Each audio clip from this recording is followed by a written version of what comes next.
le Pitch Club. Bonjour et bienvenue pour ce nouvel épisode du Pitch Club. Alors Pitch Club, Mousse. Bonjour, le Pitch Club, c'est le podcast qui donne la parole aux raconteuses et raconteurs de bonnes histoires. Alors cette semaine, on a une raconteuse de bonnes histoires, des histoires trash, je sais pas, on va en parler. On est avec Alexandra Pizzagalli. Bonjour Alexandra. Bonjour. Alexandra, tu viens pour nous parler de ton spectacle C'est dans la tête, chapitre 1, donc qui reprend à la rentrée et qui va se jouer en Avignon cet été, donc ça on va en parler après. Et déjà, je voulais savoir si tu pouvais te présenter aux auditrices et auditeurs qui ne connaîtraient pas ton parcours et ta carrière. Je m'appelle Alexandra Pizzagalli, j'ai écrit un spectacle donc, qui s'appelle C'est dans la tête, chapitre 1, donc, que je joue. Et voilà, qu'est-ce que je peux vous dire d'autre ? Est-ce que tu peux te présenter en quelques mots comme si c'était un CV ? Mon parcours ? Ouais, nom, prénom, Ce que tu âge, fais, tout ça. Ce que je fais. Par d'où tu viens. Ouais.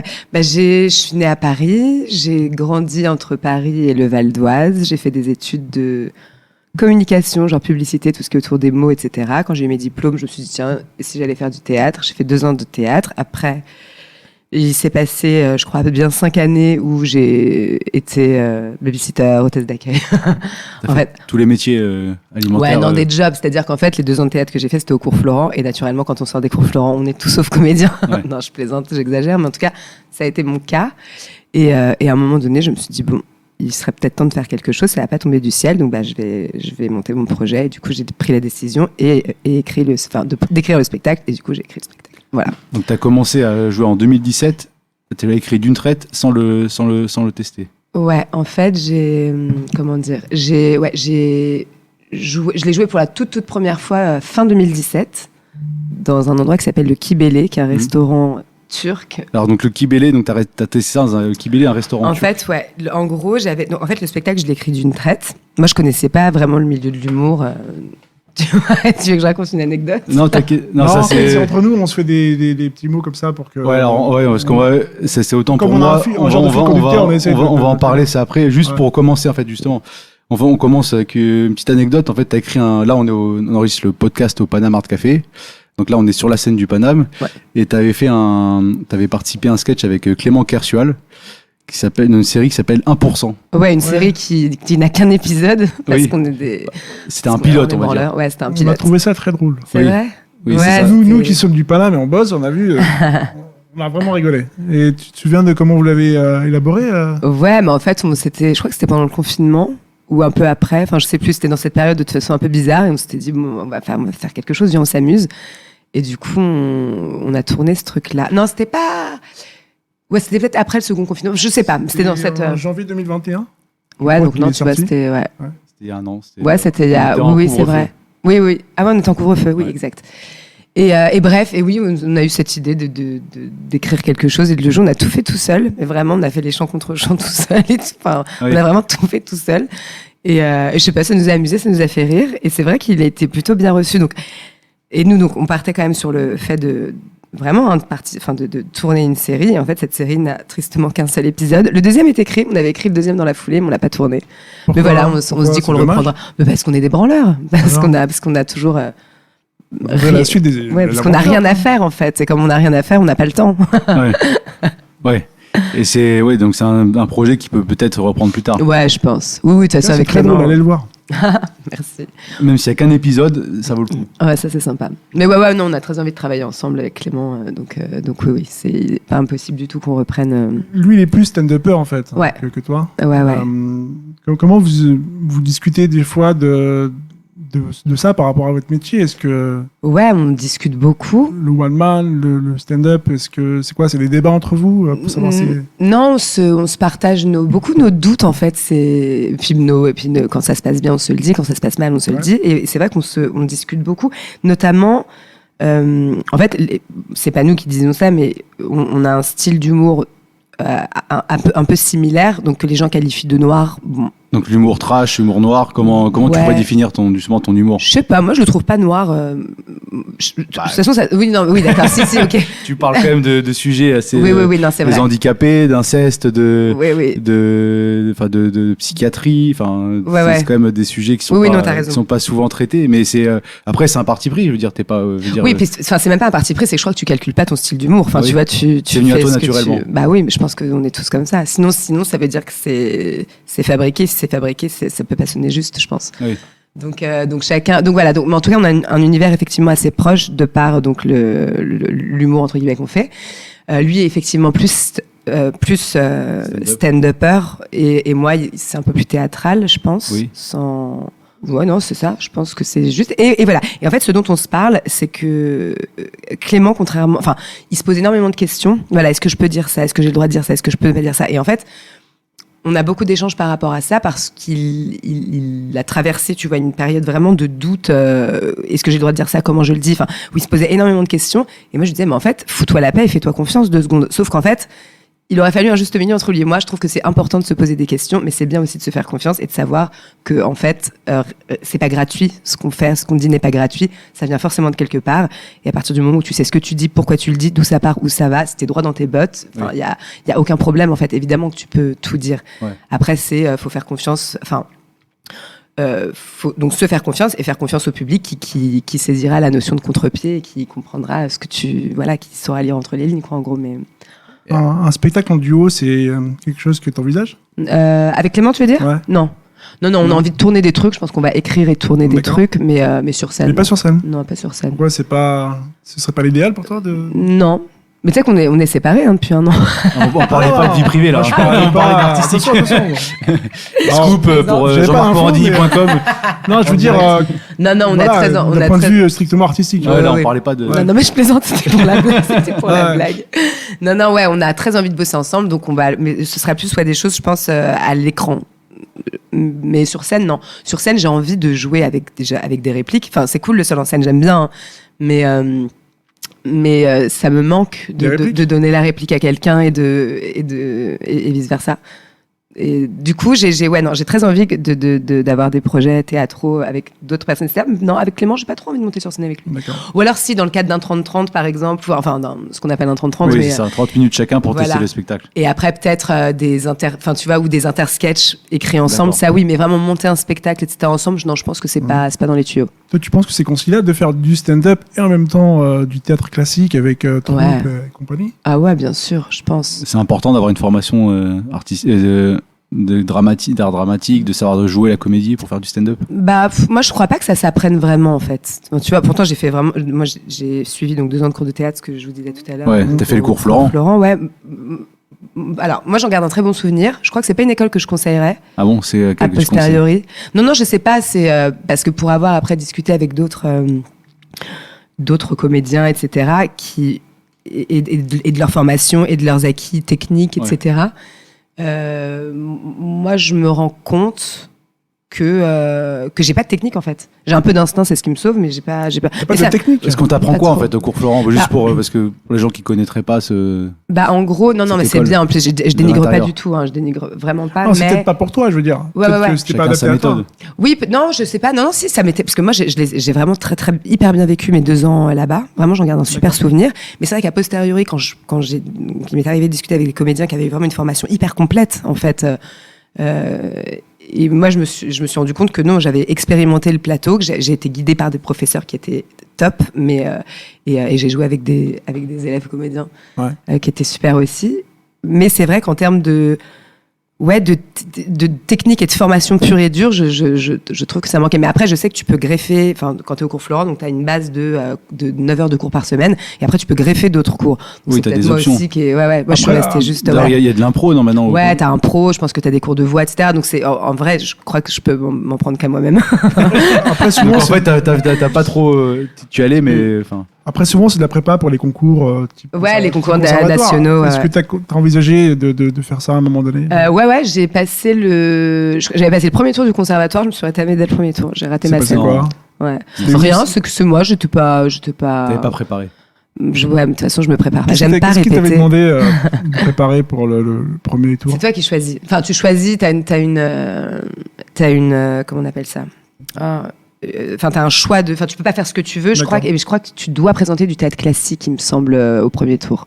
Ou pas. Non, ou pas. C'est au second tour, peut-être. Non, parce que moi, j'avais joué. Non, c'était l'exercice, par exemple, le premier tour. Tu joues une scène. Tu viens et tu joues une scène. Une scène imposée? Non, une scène que toi, tu choisis parmi alors, je sais plus s'il te donne un répertoire ou s'il te donne une époque. Mais comme moi, donc c'était le premier tour et que j'avais joué Angels in America, de Tony Kushner, si je dis pas de bêtises, et c'est contemporain, donc je crois qu'en fait, premier tour, t'as peut-être le droit de faire ce que tu veux, je sais pas, faudra se renseigner. T'as une pièce anglo-saxonne, mais jouée en français Ouais, en français. D'accord, c'est ça. Je pensais qu'il y avait que du français, moi, dans les. Non, pas que. Non, je crois que. Non, tu peux jouer plein de choses. D'accord. Et nous savoir à peu près par rapport à ton parcours, savoir d'où tu viens. Ouais. Parce qu'on a essayé de te stalker, malheureusement. Il n'y a pas d'infos. Je pense que tu étais agent secret avant, parce qu'on n'a pas trouvé grand-chose. Mon parcours avant de monter sur scène, vous né où t'as grandi? Alors, je suis née à Paris. J'ai grandi entre Paris, le Val d'Oise et la Bretagne. J'ai passé donc un bac littéraire, donc j'ai fait des études de communication, donc de publicité en fait, de conception rédaction, donc tout ce que dans quelle école? L'ESP. L'ESP, d'accord. Ouais. Après, et donc quand j'ai eu mes diplômes, tu voulu faire de la com, parce que c'est venu à toi comment? En fait, c'est venu à moi tout connement. Non, c'est que quand j'ai eu mon bac, j'ai une amie, donc Amélie, qui se dirigeait vers des études de communication. En fait, je l'ai suivie. J'ai fait comme elle. Donc en fait, on a fait une première année ensemble, donc à l'EFAP. Ensuite, j'ai fait une deuxième année. Je suis passée en deuxième année donc à l'ESP. Ouais, l'EFAP, c'est pour attaché de presse, c'est ça? Ouais, c'est ça. Non, première année de fac à Paris 8. Je suis passée ensuite en deuxième année à l'EFAP, j'ai rejoint Amélie. Et je suis passée ensuite en troisième année à l'ESP. Ensuite, j'ai eu mon diplôme. Et après, je me suis dit, maintenant que j'ai mon diplôme, je vais aller faire du théâtre. Et du coup, voilà. T'as pas bossé, du coup? T'as pas été... Non, j'ai pas bossé. J'ai fait un stage. C'était quoi le stage? T'as des souvenirs de... Ouais, j'ai de vagues souvenirs. Parce que là, à se barrer, c'est que t'as pas dû... Non, c'est que je suis partie parce qu'en fait, c'est un métier qui m'aurait plu, mais j'avais pas envie de travailler, je crois, dans un bureau. J'avais pas envie, je crois, de me lancer très vite dans ce genre de vie professionnelle, en fait. De faire du 10h, 17h... Donc même si c'est un métier qui m'aurait plu, je sais pas, j'ai eu envie de faire du théâtre en fait, donc j'y suis allée et là je me suis dit ok, c'est vraiment ça que je veux faire. Mais t'avais déjà fait des expériences au théâtre avant déjà? Ouais, j'avais joué La Tempête en 5e voilà, de Shakespeare. Ouais, j'avais adoré. Et d'ailleurs j'avais regretté parce que tout connement j'avais choisi le rôle de Miranda parce que c'était une fille. Oui. Et pourtant j'étais pas une petite, j'étais pas une petite meuf, mais je sais pas, j'avais envie de jouer ce rôle-là. En 5e Shakespeare. En 5e, ouais, La Tempête. Et en voyant que, je crois que c'est Stéphano l'alcoolo dans cette pièce, qui a un rôle qui est ultra drôle. Et en voyant ma pote Aurélie qui jouait donc Stéphano et qui s'est éclatée dans ce rôle, je me suis dit mais putain, moi je me fais chier à jouer Miranda. Et en fait c'était un personnage qui était moins haut en couleur que d'autres quoi. Ouais, c'est marrant. Et donc, tu as cherché le personnage haut en couleur dans ton nouveau spectacle. Exactement. C'est que, en sortant de Florent, j'étais, comme je vous le disais, j'étais tout sauf comédienne. Et puis à un moment donné, tu as le déclic. Tu te dis, en fait, si tu continues comme ça, tu vas passer à côté de ta vie. Et tu vas te réveiller au crépuscule de ta vie. Et puis tu seras vraiment passé à côté de toutes les jolies choses que tu aurais pu faire. Je me suis dit, allez, on n'attend pas. On va monter son projet. Alors, comment tu montes un projet comme ça, en partant de rien? T'as pas d'expérience véritablement dans... Ouais, non. Moi, j'écrivais ma pièce, entre guillemets. Enfin, tu vois, moi, je connaissais rien au milieu de l'humour. C'est une fois que j'ai créé le spectacle et qu'on m'a dit, c'est drôle ton truc. Je dis, je pense, pas que, mais je crois qu'il y a des moments drôles. Ils m'ont dit, va les tester sur des scènes ouvertes. Et c'est comme ça qu'en fait, j'ai pénétré, entre guillemets, le milieu de l'humour. C'est de cette manière-là. Mais moi, quand j'ai écrit le spectacle, je me suis dit, en fait, j'écris ma pièce de théâtre. Et une fois que j'ai fini de l'écrire, je me suis dit, du coup, il faut trouver quoi? Un producteur, un théâtre, et puis je vais le jouer. Mais en fait... Et j'ai découvert donc tout ce monde-là, tout ce monde de l'humour parisien et francophone d'ailleurs. Et c'est cool, parce que je connaissais que les têtes d'affiche, quoi. Je connaissais Gad Elmaleh, Jamel Debbouze et Florence Foresti, quoi, tu vois. T'allais pas sur les plateaux voir un peu ce qui se passait, ce qu'il y avait déjà des plateaux stand-up à l'époque? Non, c'est juste que donc, quand j'ai fini d'écrire ce spectacle et que je me suis renseignée sur la façon de procéder, on m'a dit donc qu'il existait des scènes ouvertes et on m'a parlé du Field, donc je suis allée au Field. Ouais, toi aussi. Ouais. Tout le monde est passé par le Field. Ma première scène c'était au Field. Il y a beaucoup de gens qui commencent là-bas. C'était comment la première fois? C'était cool. Alors j'ai la vidéo, j'ai encore la vidéo, je peux pas la regarder, c'est tellement douloureux parce que je suis vraiment... J'aime pas du tout comme la façon dont je joue. On l'a récupéré par des... Et c'est maintenant, c'est maintenant, sur tous vos écrans. Moment de malaise. Ouais, c'est un peu ça. Mais en fait, non, ça s'était hyper bien passé, genre public hyper réceptif et tout. Mais moi, c'est vrai que maintenant que j'ai quand même étoffé, j'ai joué ce spectacle, j'ai étoffé mon jeu. Et forcément, quand je revois cette toute première scène où je suis ultra stressée. Faut bien commencer. Hein. Ouais. Non, mais c'est attendrissant en plus. Qu'est-ce que tu avais proposé au Field le sketch du SDF de Marcel. Ah oui. Ouais. Voilà. Justement, c'est par exemple qu'on voit ce type de sketch qui est dans un spectacle où on comprend après mis bout à bout les pièces. Ouais. Comment on fait pour arriver en proposant ça et que arriver à capter l'attention du public parce qu'il faut captiver l'attention très rapidement. Et toi, tu fais comment justement quand tu as ce genre de configuration? Je sais pas, je crois que ça se... Tu veux dire quand on arrive sur scène? Oui, c'est ça. Et Parce que tu proposes un univers et qu'il faut... des passages qui sont minutés, tu peux pas... vers ton spectacle, je pense qu'on le voit sur 1 heure, c'est pas pareil que sur un sketch de 5 minutes. Et justement, c'est comment tu arrives à découper ça comme il faut quand tu fais des plateaux et scènes ouvertes où les gens aussi parce que comme en fait il y a plein de parties en fait qui se suivent, donc ce qui crée en fait une histoire, mais il est facilement découpable en fait ce spectacle. Donc il y a des moments d'adresse publique que je peux du coup adapter en stand-up entre guillemets. Après il faut que le public comprenne que c'est un personnage. Oui. Parce que justement. mais c'est ça qui a été parce que pour installer comme une sorte de décorum, ça prend du temps. C'est-à-dire quand on voit ton spectacle, au départ, on est un peu décontenancé. Ouais. T'arrives comme une furie, on sait pas si t'es une spectatrice ou c'est toi qui joues en fait, et ça démarre d'un coup quoi. Ça, je veux dire, c'est venu comment cette idée d'arriver comme ça? C'est venu comme ça en fait. C'est en écrivant le spectacle. Moi, je me suis pas trop demandé ce que j'allais raconter ou la façon dont j'allais le faire. J'ai juste écrit. Je voulais mon point de départ c'était la folie. Je voulais vraiment que mon personnage soit désaxé. Et je me suis dit, je vais raconter une histoire et plusieurs histoires en fait à travers donc elle. Et je crois que j'avais très envie aussi d'explorer une palette de jeux et d'émotions. Donc, et c'est pour ça qu'en fait, dans un personnage, il y a plusieurs personnages parce qu'on comprend qu'elle se souvient ou qu'elle se projette. Et du coup, on vit ou revit les scènes. Et ça permet, d'élargir en fait le panel de jeux. Et ça vient d'où ce tropisme pour tout ce qui est lié aux questions de psychiatrie, Je sais pas, j'avais adoré mes cours de philo, comme j'ai passé un bac L, je crois que j'avais 8 heures de philo par semaine et j'adorais ces cours. Et en fait, les premiers cours qui nous ont été dispensés, c'était ceux sur le sur Freud, enfin le ça, le moi, le surmoi, l'ego. Ah ouais, en philo, ils vous apprenaient ça? Ouais, c'était les premiers cours qu'on a eu, c'était ça. Ouais. Parce qu'en général, en philo, t'apprends les penseurs grecs, les anciens. Mais c'est étonnant qu'on. Non, au contraire, la psychologie que Freud soit. D'accord. C'était en terminale, c'était à l'époque. Ouais, terminale L. T'avais combien au bac philo? Ouais. Je crois que c'était pas glorieux, je dû avoir un 13, un truc comme ça. C'est pas mal, coef 8, un truc comme ça. Non par contre, gros coef. Ouais. Bravo. Attends, je crois, je sais pas être quand même, je que j'ai eu. Et pour justement avoir de la matière pour les dialogues, dialogue que tu fais avec toi-même et pour le texte.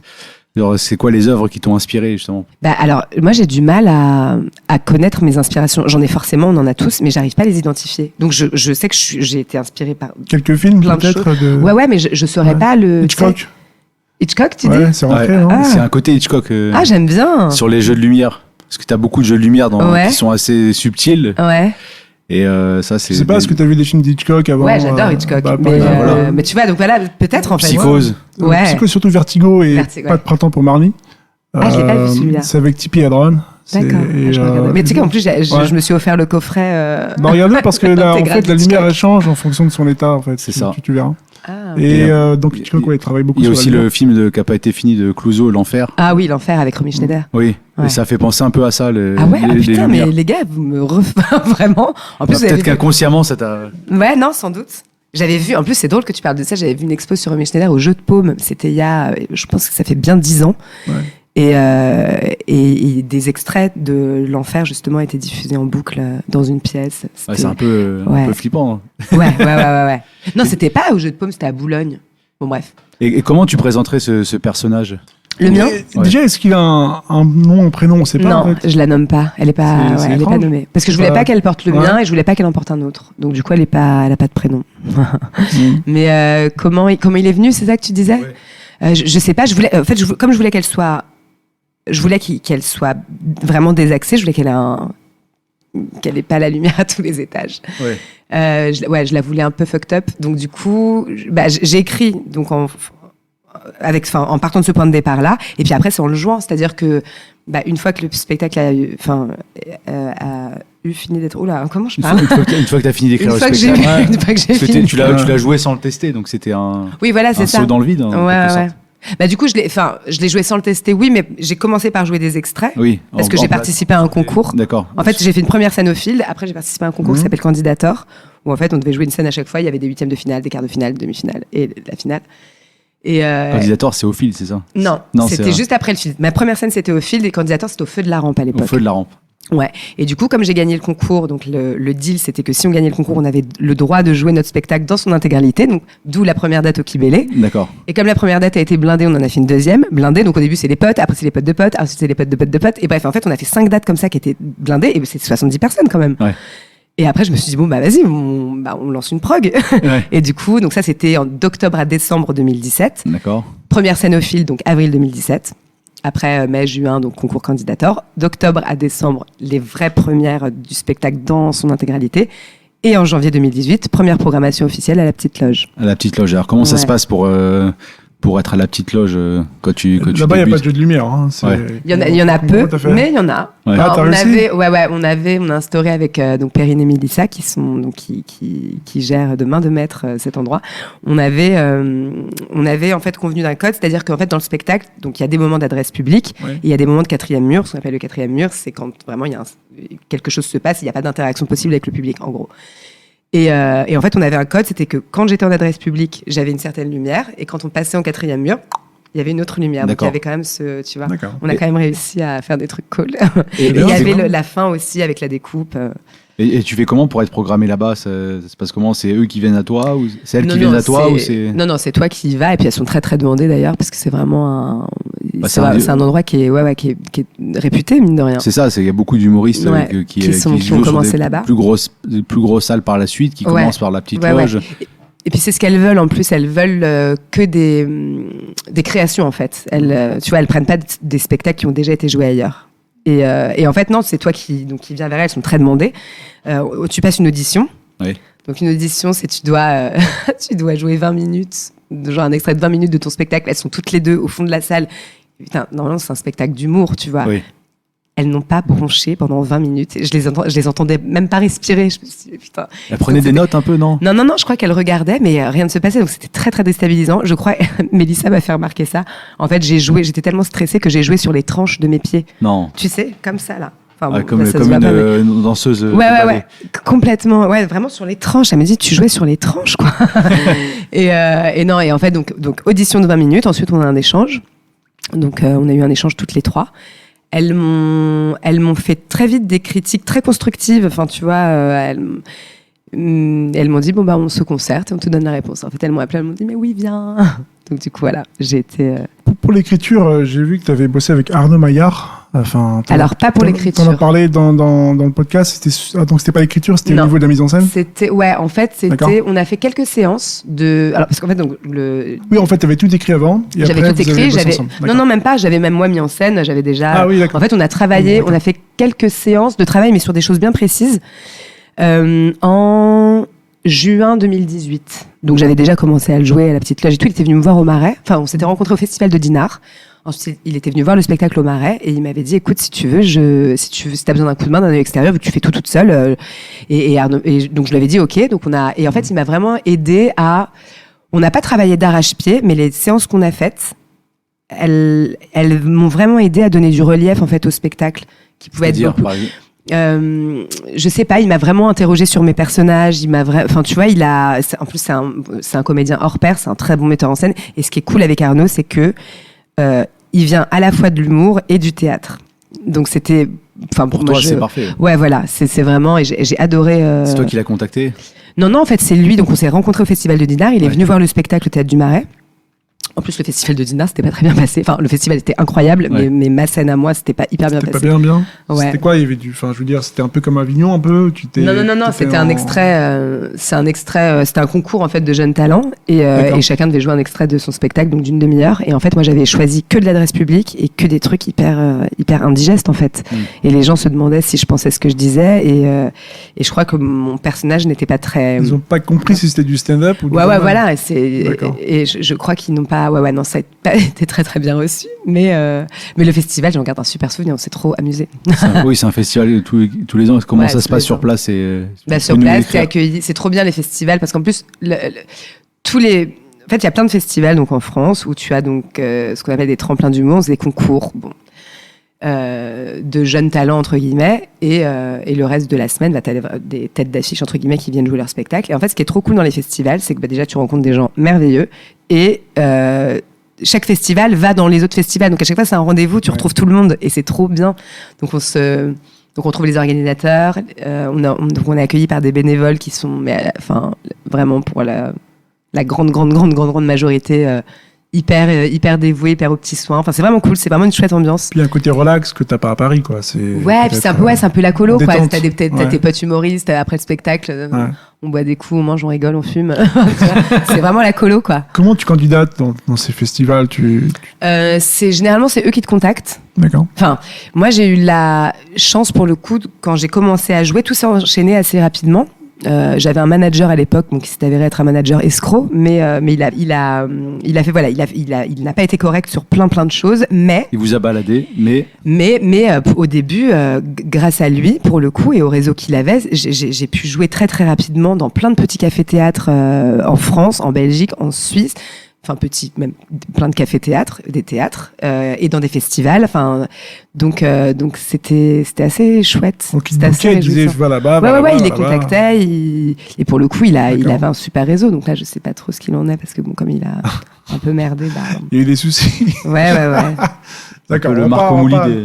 Bon, faut faire attention, quoi. Je veux dire. Ouais, faut faire attention de qui on s'entoure, en fait. Justement, un conseil que tu pourrais donner aux personnes qui se lancent dans l'humour par rapport au choix des personnes avec qui ils travaillent. Ouais, faut le sentir. Moi, j'allais dire, faut faire confiance à son feeling. Bon.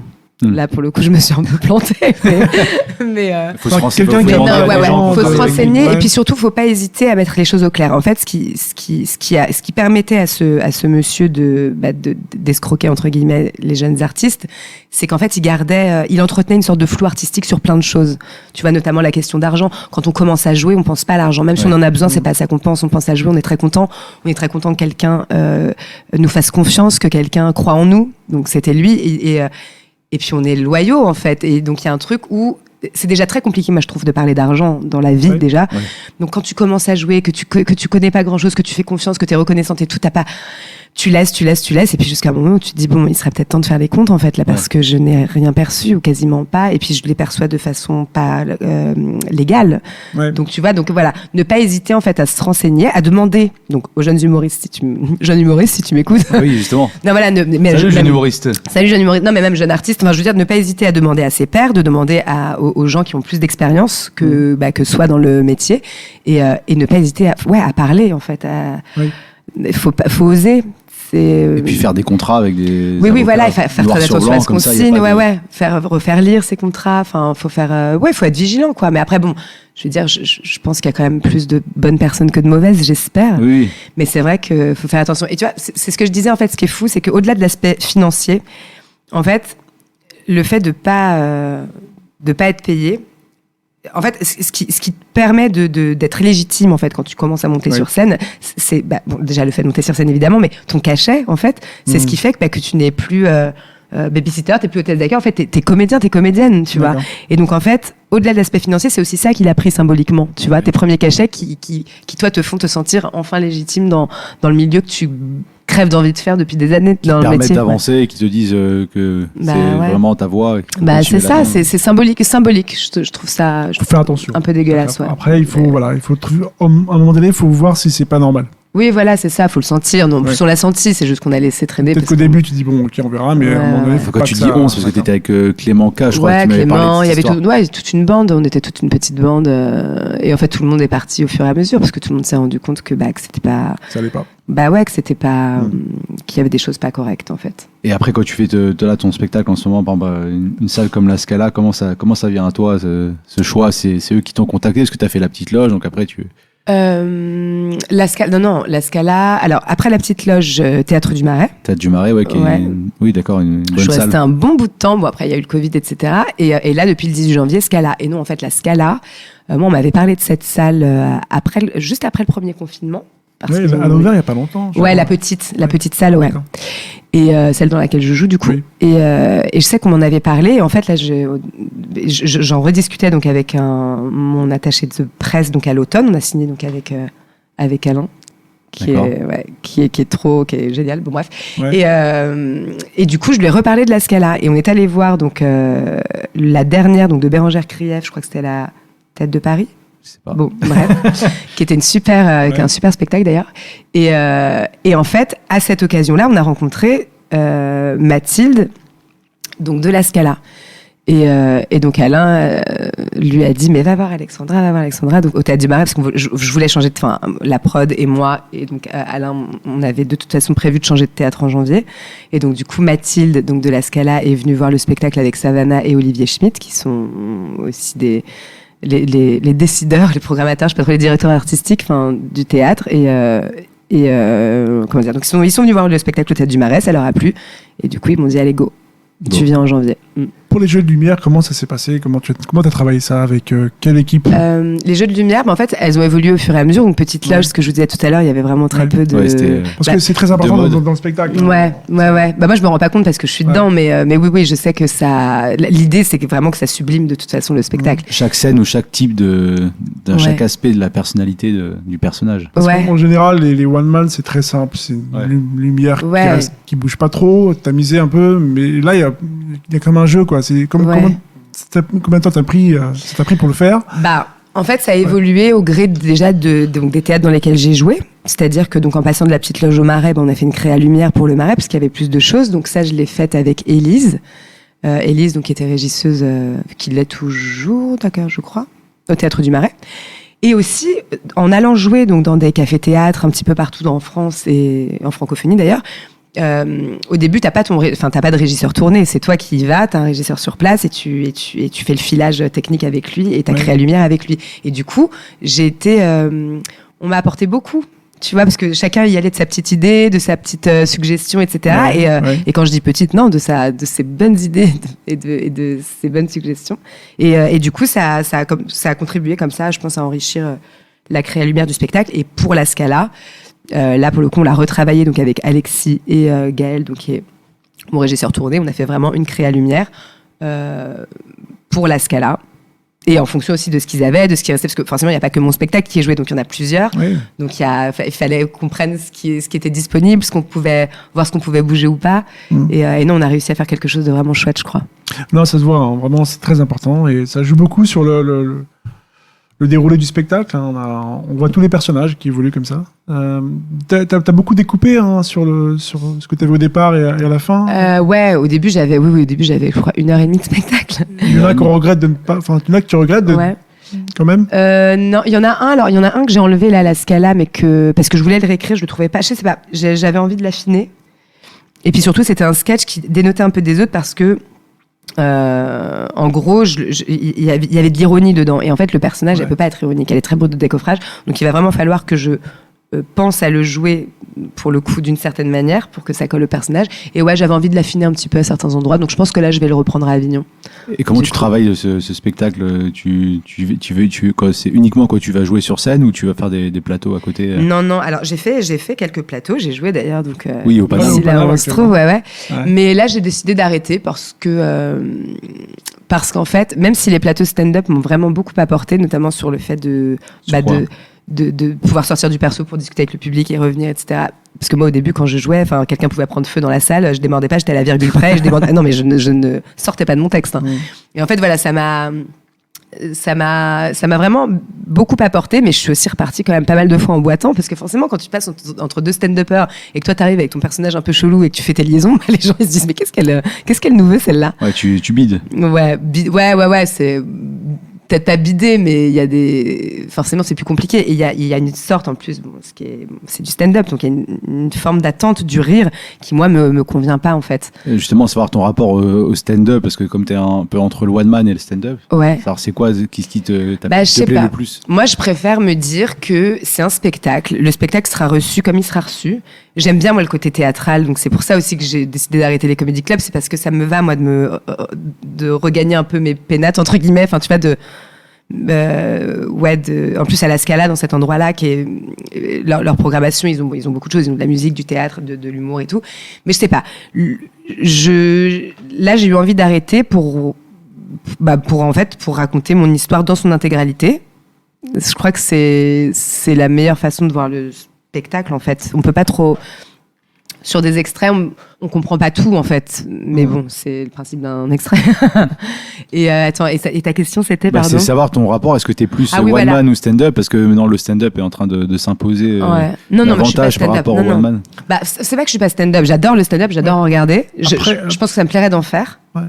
Il y a plusieurs types de stand-up. Hein. Par exemple, si tu vois Bob Burnham quand il fait son spectacle où il chante, il joue, il revient, enfin, il fait la gueule, après il hurle sur les gens. Ah oui, non. Quand je dis, en fait, le stand-up, moi je sais que ça me plairait d'en faire, mais je crois que ça me plairait d'en faire, mais avec un autre texte que celui-là, en fait. Vraiment un truc.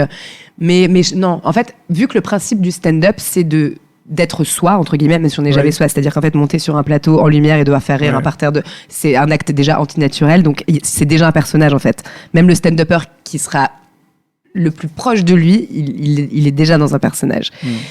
Et après, c'est l'épaisseur de la bulle. Mais moi, je me dis, bon, je suis moi tout le temps, toute la vie.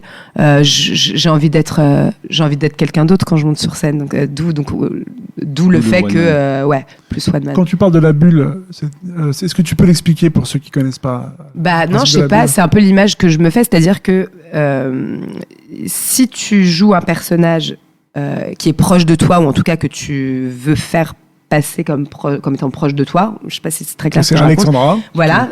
Donc tu viens en tant qu'Alexandra, tu parles en tant qu'Alexandra, ce qui est un peu le principe du stand-up. Souvent, on va dire que ton personnage, il est très très collé à toi, donc la bulle, elle est très fine. Mais si, par exemple, moi dans mon spectacle, la bulle, elle est déjà bien plus épaisse parce que le personnage est quand même plus éloigné de. Ça dépend des fois. Oui, c'est vrai. Non, c'est vrai. La bulle, elle est grande, après elle se rétrécit, après elle s'élargit. Ouais, je suis assez d'accord. Ça, tu peux pas le reprendre un peu, c'est-à-dire en stand-up, c'est-à-dire un peu stand-up, un peu folie, c'est-à-dire il y a des humoristes qui ont fait ça. Non, mais même moi, Andy Kaufman à l'époque aux États-Unis, il a fait beaucoup, tu vois, où il surprenait le public, choquait les gens. Parce que dans ton spectacle, tu utilises beaucoup de thèmes très très durs. Tu parles de la Shoah, tu parles des attentats. C'est des thématiques que tu peux pas reprendre en stand-up? Si, complètement. Mais je crois que c'est vu que là il y a une histoire et on comprend non, mais en fait je te dis ça, mais non, ça fonctionne. En fait, parfois ça fonctionne, parfois ça fonctionne pas, en fait, en stand-up. Mais ça dépend de moi déjà, je pense, beaucoup, parce que c'est quand même nous qui sommes les capitaines du bateau, et aussi du public, la façon dont c'est reçu, les énergies. Enfin, on n'a pas tous passé la même journée, donc non. Je crois que c'est. Il y a aussi l'actu, par exemple, tu vois, l'actu récente, elle a été très très très très mouvementée, on va dire. Je veux dire, voilà, en tant que stand-upper, ça peut peut-être te permettre de sortir un peu de ce que tu fais, évidemment. Moi, j'aime bien. En fait, j'ai pas envie de jouer ça. Mais moi, j'ai pas envie de faire ça, en fait. Ça m'emmerde. Enfin, j'aime bien, en tant que spectateur, j'adore ça. J'adore le stand-up, j'adore mais moi, en faire, ça m'ennuierait. J'ai envie d'autre chose. C'est pas encore ton truc, peut-être. J'ai envie de voyager plus, quoi, en fait. Tu vois? D'accord. Et justement, là, en parlant de voyage, tu vois, cet été à Avignon. Ah ouais. Tu vas dans Avignon. Quelle transition, David. Oui, attends. C'est du métier, hein. Et donc tu pars en Avignon. Est-ce que tu nous racontais déjà, est-ce que c'est la première fois que tu fais ce festival? Alors j'y suis allée quasiment chaque année, sauf l'an dernier. Enfin, chaque année depuis que j'ai commencé. Avant le confinement? Non, 2017, 2018, 2019. Ah, t'es une habituée. Ouais, mais j'ai pas fait le festival. C'est-à-dire que j'y allais en visiteur pour jouer. Donc j'ai joué sur des plateaux. Oui. J'ai joué 2 exceptionnels. Donc en 2018, j'ai joué dans le théâtre de celui qui deviendrait on a signé le contrat juste après mon exceptionnel, mon contrat de production. D'accord. Donc au Palace, une première exceptionnelle au Palace, donc en 2018. En 2019, non, j'y suis allée juste en visiteur, juste pour boire des coups avec les copains et tremper les pieds dans une petite piscine qu'ils avaient achetée dans leur coloc. Bref. Tu l'as fait en tant que spectatrice et tu l'as fait en tant qu'actrice, donc comédienne. Est-ce que mais pas le festival entier, que des exceptionnels. Là, pour le coup, je vais faire vraiment tout le festival du 7 au. Comment tu te prépares pour ce genre de festival? 7 au 30. Ah je te le dirais. Tu sais pas? Là, non, je sais pas. Non, là, j'ai joué. Au moins, t'as un logement là-bas. Ah oui, je suis logée, bien sûr, heureusement. Il n'y aura pas la petite piscine cette fois-ci. Non, j'aurai un jacuzzi. Aïe. Non, je sais pas, c'est ce qu'on m'a dit, mais je suis même pas sûre. Mais c'est pas grave. Et justement, ça se passe parce que c'est un festival particulier où tu dois te vendre aussi un petit peu. Est-ce que tu as prévu de tracter dans la rue? Si ça remplit pas, oui. Après, forcément. Moi, j'ai envie du scénario de rêve où t'as pas besoin de. Après, moi, je trouve ça cool quand même, l'exercice de flyer. Ça fait partie du folklore, en fait, d'Avignon. Mais non, ce qui va être cool, c'est de pouvoir aller voir des spectacles en journée, de jouer donc le soir, après de boire des verres avec les copains. Enfin, moi, j'adore cette ambiance. Après, encore une fois, j'adore cette ambiance parce que j'y suis allée qu'en spectatrice, qu'en visiteur, en fait. Là, je vais devoir jouer mon spectacle tous les soirs du 7 au 30. avec 3 relâches. Je crois que j'ai 3 relâches sur 3 lundis. Mais sinon, non, je crois que ça va être pro, quoi. Tu vas bosser. Ouais. Donc, l'intérêt, c'est quoi? C'est de trouver des personnes qui peuvent te trouver des dates ensuite, des tourneurs. L'intérêt, c'est d'être vu. Oui. Et effectivement, d'avoir des dates de tournée à la suite de ça, quoi. Donc, c'est pour le public et surtout aussi pour te faire un réseau. C'est quand même très pro, mais évidemment que c'est pour le public. C'est pas, on joue pas pour les pros. Il y a d'autres festivals que tu vas faire également pendant l'été, là. Il y a d'autres projets qui sont prévus. Là, le 13 août, c'est juste une soirée. C'est un plateau. C'est à Valberg. Je crois que c'est dans les montagnes, pas loin de Nice. D'accord. Et c'est Pascal Reynaud de Rire et Chanson, je crois, qui chapeaute un peu ce truc-là. Ça a l'air très cool. Parce que t'as fait Rire et Chanson, t'as fait des billets pour chroniqueuse. Ouais, alors j'étais pas en contrat avec eux, mais en fait, ils ont. Des exceptionnels. Ouais, j'ai fait une petite dizaine de billets d'humour, ce qu'ils appellent. J'ai adoré. C'était entre 2018 et 2019, donc je commençais vraiment tout juste à jouer. C'est pour ça, il y a plein de choses qui se sont passées. C'est un truc que tu reverrais refaire un peu. La radio, ouais. Pourquoi pas. Je sais pas. Même des fictions, parce que c'est un. Ouais, plus peut-être. Ouais, ou un podcast peut-être, je sais pas. Ouais, j'y pense. Mais moi, en plus, j'adore l'exercice du podcast et tout. Vraiment, merci d'ailleurs. Et non, c'est cool. J'aime bien ce truc-là. Je crois que mais je sais pas. On verra. D'accord. Et d'autres projets qu'on peut annoncer? Ouais, la rentrée. Est-ce que tu. La rentrée, tu reprends ton spectacle. À la Scala, ouais. D'accord. Donc c'est à la Scala, c'est sûr. Ouais. Ok. Je reste tant qu'ils veulent bien de moi, je reste. Il faut partir, madame. Non, je reste. Et après, des projets un peu autres. Et des projets, là, du coup, je commence à penser au chapitre 2. Donc là-dessus, j'en ai pas fini avec ce spectacle-là. Je vais vraiment continuer de le jouer parce que je crois que j'ai encore 1000 choses à... Enfin, on va s'emmener encore... avec ce personnage qui va continuer à évoluer. Mais la suite, ce sera donc le chapitre 2. Ce sera ce personnage. Ce sera vraiment la suite directe donc, du spectacle. Et voilà. Mais ce sera peut-être moins humour. Il y aura pas que de mes textes. Je pense que j'ai envie qu'il y ait du théâtre classique. Je sais pas. Un moment du Apollinaire, non? Ouais. Je pense qu'il y aura forcément du Racine, du Apollinaire et du Baudelaire, peut-être. Et les intervenants, tu veux peut-être faire... Non. Peut-être. Je sais pas, en fait. J'en sais rien. Je sais que j'ai envie d'écrire aussi. Ouais. Mais j'ai envie, qu'il y ait une dimension un peu plus, encore plus, j'allais dire théâtrale. C'est peut-être un peu débile de dire ça, mais ce sera peut-être moins.